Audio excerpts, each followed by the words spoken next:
çok incitmişəm sevdiğim insanları, belki çok aldatmışam can diyen cananları. Sonda görmezden gelip ettiğim nüksanları.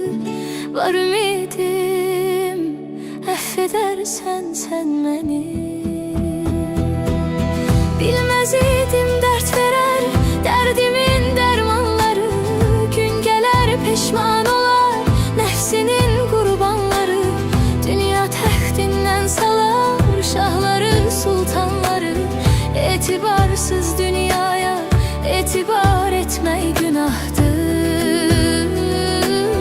İntihar etmek günahtır. Sensizlik çok çetindir dünyada.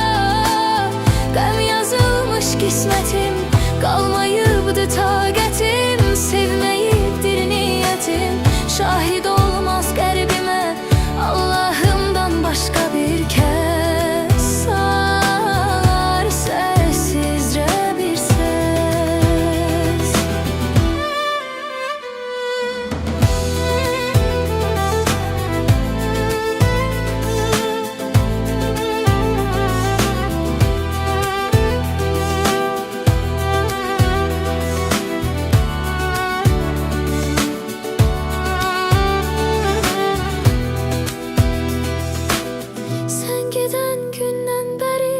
Vəsfedir sözlər səni, ruhum ardınca gələr.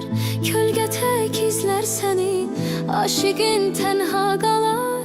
Hər gecə gözlər səni, həsrətinlə məhv edərsən sən məni. Bilməz idim dərd verər dərdimin dərmanları.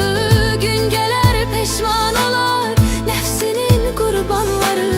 Dünya textindən salar şahları sultanları. Etibarsız dünyaya etibar etmək günahtır.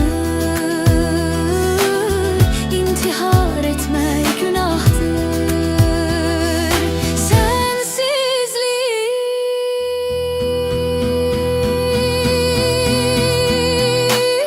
Sensizlik çok çetindir dünyada.